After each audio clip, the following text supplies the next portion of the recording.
man, 98 and 99. There we go. So shout out to me. All right, here we are. We are back at Views from Amanda Land, and it's time to get into some Blackurate news. Let's do it.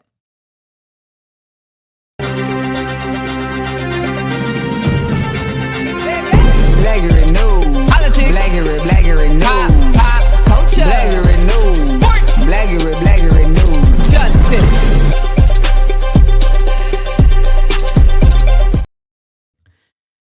All right.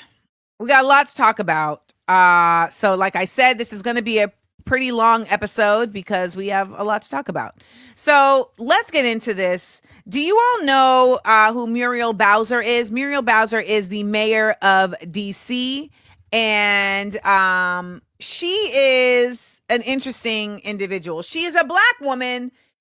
However, I feel that she very constantly is not in support of Black people. And she recently caved and allowed for the destruction of the Black Lives Matter streets or courtyard in DC. And then she also had a press conference recently where she behaved in a fashion that was so deplorable to me that I was just dismayed. This is the mother of Karan Hilton, who I will explain who that is, confronting Mayor Bowser after allowing... Actually, let me tell you all who this woman is first. Let me actually get into that. So, 2 DC officers convicted for the October 2020 death of Karan Hilton Brown have now been reinstated, according to the Metropolitan Police Department. They were pardoned by Donald Trump and now are returning to the force. And Hilton Brown had been riding a motorbike without a helmet, as Officer Sutton pursued him in an unmarked car. The chase went on for 10 blocks before Sutton followed Hilton Brown down an alley at what prosecutors called an unreasonable speed. When Hilton Brown left the alley, he was hit by a car. Hilton Brown suffered severe head trauma. He died in the hospital 2 days later. He was 20 years old and the father of an infant. Of course, there were protests, and the U.S. attorney for D.C.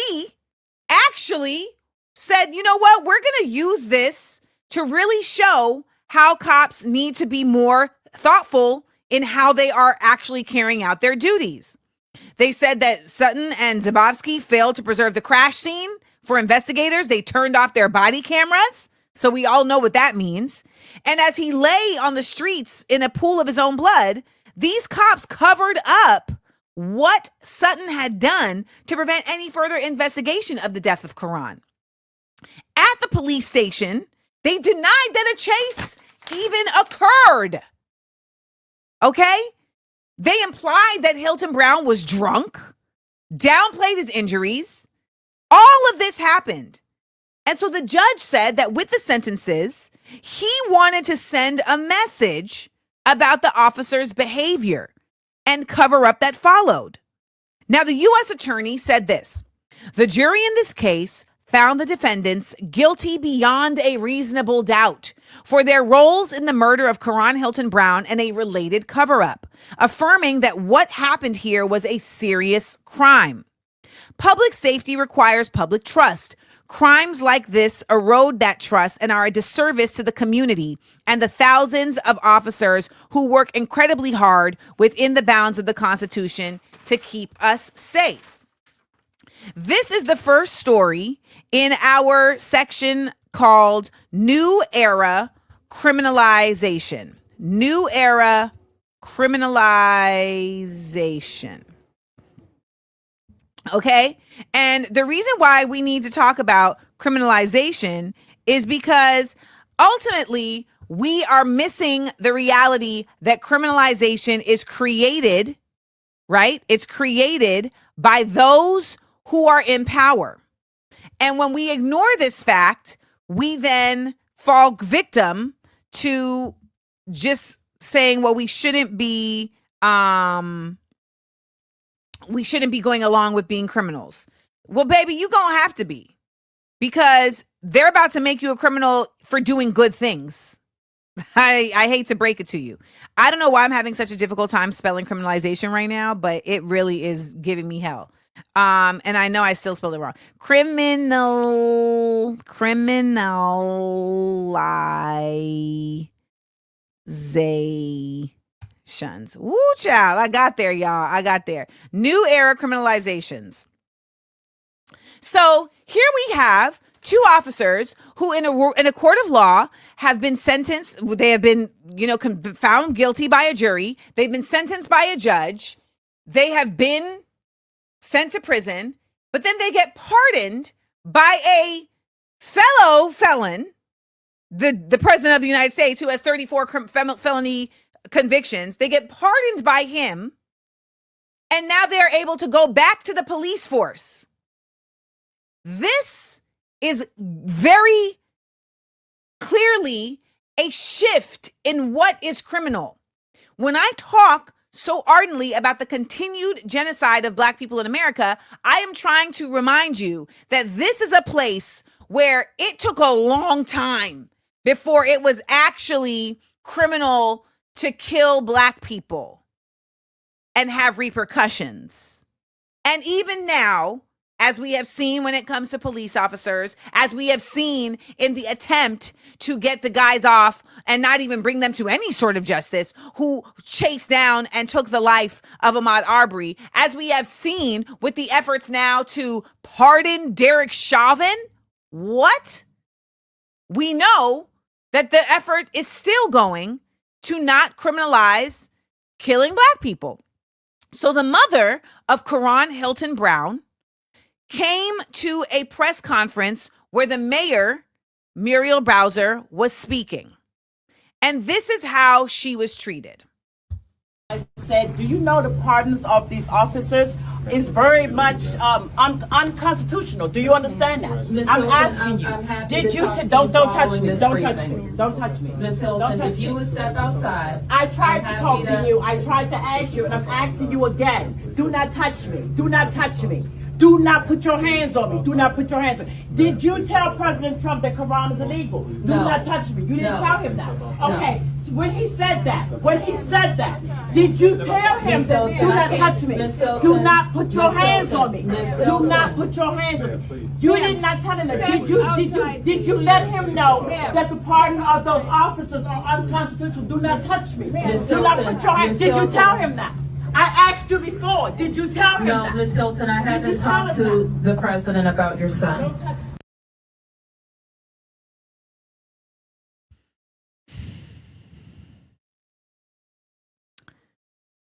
This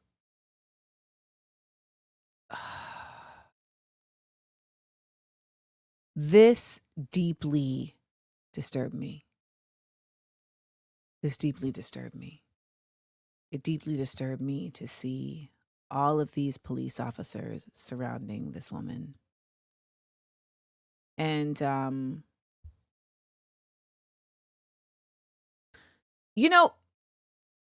I'm going to dovetail real quick right here. I was watching this and I was like, why is like my chest is getting like I'm having a PTSD moment when I first watched it. And I was like, I've never been surrounded by police. And then I remembered that when I got kicked out of that party by Vanessa Anderson, who is Issa Rae's publicist, this is what the security guards did to me. They surrounded me. And I realized as I was watching this that I felt it in my body, because I've been in a similar situation where I am being surrounded by people who have been given the jurisdiction to harm me if I don't exit on their word.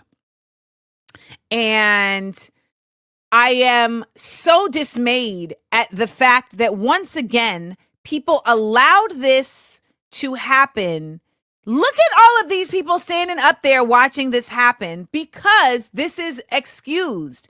We have become a society, or maybe we always were, that allows for this, that when we see this thing happening, we decide, well, it must be for a good reason.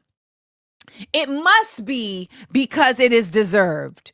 When in actuality, this is completely unnecessary. This woman is not a threat in any shape, way, or form, but she is being criminalized as if she is. And this black woman is watching her do it. And if y'all wonder why Amanda always coming for black women, because I expect better from us. I expect better from us. And so that's why I'm always holding us to a level of honesty and morals and principles, because we should know better. Because we've been her. I'm going to tell you now, they would have arrested me that day. They would have arrested me that day. Absolutely. Because there's no way that's happening on my watch with me in silence. She would have been, Miss Seals, you need to leave, Miss Seals. Yes.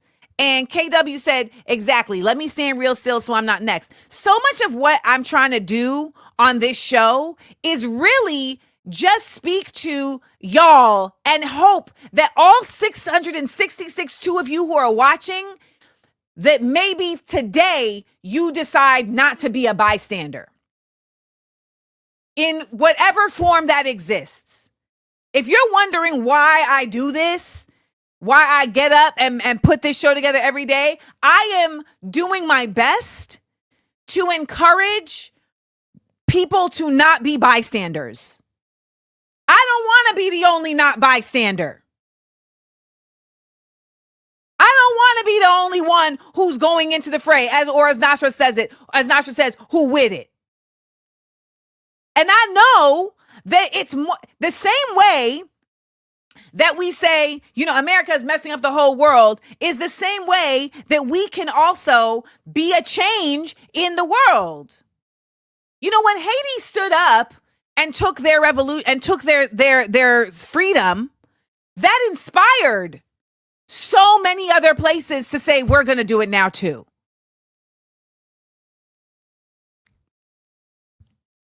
I send my love to this woman who is continuing to fight for her son, who is continuing to stand for her son. And I saw the comments on this post and I wanted to come back to Instagram and fight these people. Because when I tell you the amount of people in the comments saying, she need to take that up with Donald Trump, now with Muriel Bowser. Oh my God. When did we become so deferential? When? First of all, Muriel Bowser is the mayor of the city where this woman pays taxes. That is who she needs to be addressing, because that woman is the person who is her closest connection to Donald Trump. 1. 2, Muriel Bowser, as the mayor of DC, knows when people are being reinstated to her police force that were pardoned by the president. She allowed it. She was also talking about how President Trump, because he doesn't know anything what he's talking about, made a reference to Karan Hilton Brown as somehow being an illegal immigrant and thus justifying the police killing of him and why they should get pardoned. First of all, even if he was illegal, they shouldn't be pardoned. But second of all, that's just not true. And it's clear that this woman has attempted to talk to Muriel Bowser, and she has not made time to have a meeting with her. And here comes Muriel Bowser sitting here saying, no, I have not talked to the president about your son. These politicians are not public servants. And if you're wondering, Amanda, how do I know the difference? You're going to feel the difference. First of all, I don't think anybody in the federal government is a public servant at this point, because I don't think they're able to be. Even if that's where their hearts are, I don't think they're able to be that. And that goes for all the squad. I know that some of them, that is where their heart is. But the system is not allowing them to do that. The same way that there are no such thing as good cops. because there is no scenario in policing that allows for there to be a continuous effort of being a good cop. You might have scenarios and situations, but the environment itself is bigger than you. So when we talk about local government and embedding yourself in figuring out how to be a part of supporting, shifting, dismantling local government, you're going to need to look at who are public servants. A public servant is somebody who understands that they are stepping into the position of being available as a representative to the public. They are not speaking for the public. They speak on behalf of. They work on behalf of. It is a job of servitude. That is what the role is. It's a hospitality position. And it is not one that should garner you any financial gain, unless you are getting paid on the other side of it for doing speaking engagements and writing books about all the good you was doing. And I know that I sound like an idealist. I know that people be looking at me like, oh my God, Amanda doesn't live in reality. You always talking about egalitarianism and humanitarianism. That just ain't the way of the world. Well, listen, it's the way of the world I want to live in. And I'm going to fight and speak and stand for that on a regular basis. I will keep coming back into these human bodies to continue to push that. Because if the idea exists, then it's possible. And that's how I believe. That is what I believe. If the idea exists, it is possible. Muriel Bowser, shame on you. Shame on everybody that was in that room that didn't raise your voice. Shame on anyone that sees cops acting out of order and does not make it their business to, at the very least, let them know you're acting out of order. This woman was criminalized. This is what I mean by a new era of criminalization. This woman was criminalized for sitting there and talking about her son. Again, I want to say she was sitting. She wasn't even standing until they made her leave. She was sitting with a purse on her lap and her hands visibly available. And she had to get searched to get in that room. So there was nothing that she was doing there that was criminal. She was simply interrupting. She was interrupting. And I want you to be very clear about this. When Kamala Harris was speaking and Palestinian activists interrupted her and she said, I'm speaking now, and people thought that was a flex, that wasn't a flex for the people. That was not a flex for the people. That was a figurehead flex. That was a flex for the ruling class. I'm speaking now. As if you saying anything, because she don't say nothing ever. I'm speaking now. Well, maybe if you would let these people speak ever, maybe if you would speak to these people, they wouldn't feel the need to interrupt you. When Chris Cuomo was interviewing Maxine Waters and she was like cutting him off about what's going on with the fires in California and was like, you need to not be talking about politics right now. We need to talk about helping these people. People were like, see, that's right. Auntie Maxine got him together. No, you are a politician. We should be talking about politics. You don't run an organization that's going to be helping these people get food and housing. And if you are a part of that, then you should be vocalizing exactly what your office is doing and who you're doing it with right now. I don't know what, we love to do this performance of Black women standing up until it's Black women standing up. Because I'm a Black woman standing up and they love to shut me up. This Black woman was standing up for her son and they was shutting her up. Rest in peace to Karan Hilton Brown. And it is deplorable that these police officers were put back on the force. And I'm going to keep paying attention to, hopefully they are removed now that this is brought to light. And, sometimes I'd be like, what's the point of even talking about these things? Because we have to keep talking about things to bring them to light, because so much of this is about keeping up appearances, and shame ends up being the only thing that shuts shit down. Here we go with even more annoyance. They're going to get back pay for 4 years. You know what?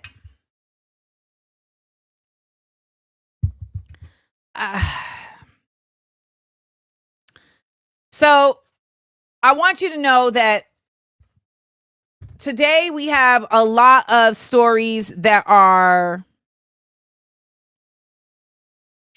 really just annoying and frustrating. And so I felt it necessary to just integrate some other images into the show as like little breaks. So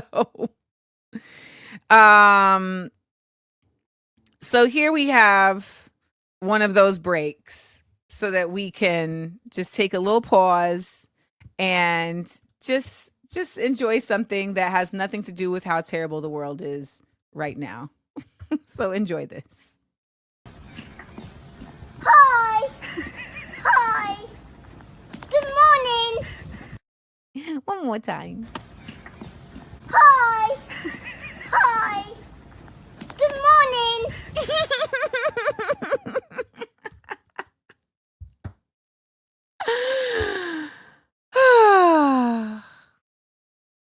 What's your relationship like with your father? Soup is good, but bisque is great. I appreciate that way of thinking. Are these even people? Go yourself. Oh my God, Amanda! Topper Shanks. Damn, Topra! Slow clap.